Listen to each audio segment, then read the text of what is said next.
In 479, when Persian soldiers besieged the great city of Potidea, the tide retreats much farther than usual, leaving a convenient invasion route. But this was a stroke of luck.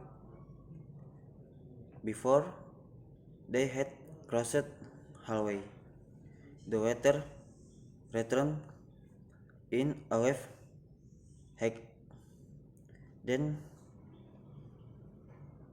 anyone had ever seen, drowning the attackers. The Pothidians believed they had been saved by the word of Poseidon.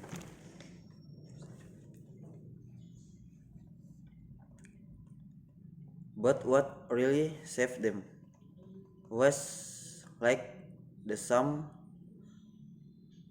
phenomenon that has destroyed countless others, a tsunami.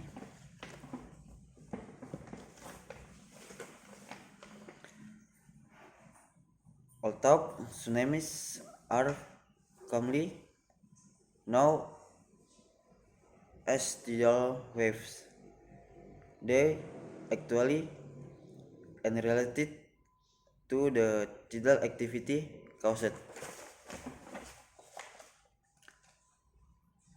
by the gravitational force of the sun and moon.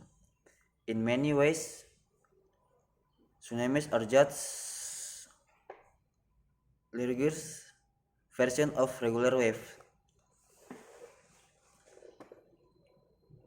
They have a trough and crest and consist not of moving water, but the movement of energy through water. The difference is in where this energy comes from. For normal ocean wave, it comes from wind. Because this only affect the surface, the waves are limited in size and speed, but tsunamis are caused by energy origination underwater from a volcanic eruption,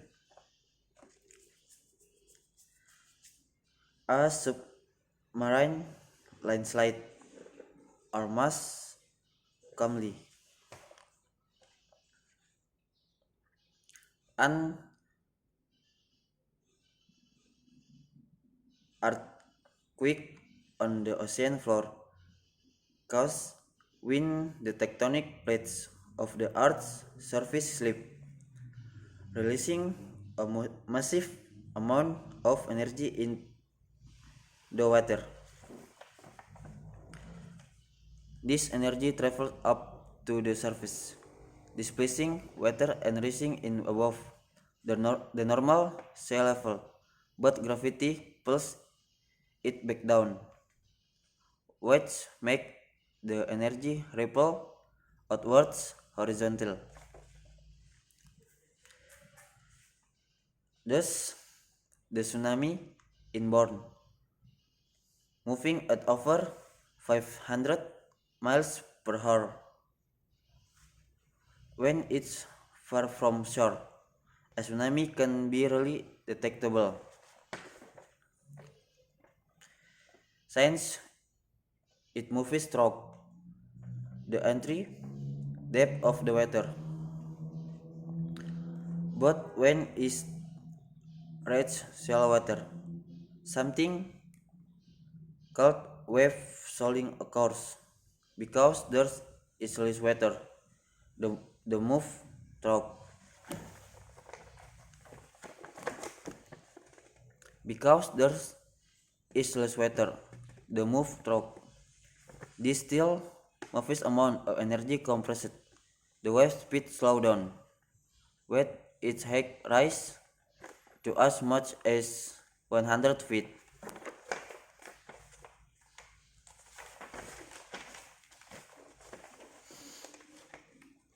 The word tsunami, Japanese for harbor wave, comes from the fact that it only seems to appear near the coast. If the track of a tsunami reaction surface, the water will withdraw farther than normal before the wave hits, which can be misleading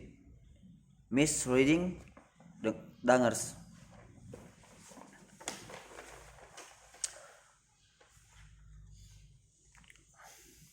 A tsunami will not only drown people near the coast, but level buildings and dirt for a mile inland or more, especially in low-lying areas, as if that were enough the water then restores, dragging with it the newly creates debris and anything or anyone unfortunate enough to be caught in its path. The 2004 India Ocean Tsunami was one of the least natural disasters in history, killing over the 100,000 people throughout South Asia. So how can we protect ourselves against the destructive force of nature? People in some area have attempted to stop tsunamis with sea walls, floodgates, in channels to diverse the water, but theirs are not always effective.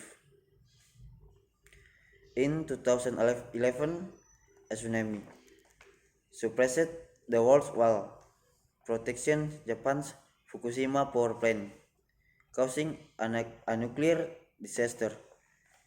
In addition to claiming ever 18,000 lives, many scientists and policymakers are instead focusing on early detection, monitoring underwater pressure and seismic activity, and establishing global communication networks for quicker distribution alert when nature is too powerful to stop. The safest course is to get off its way.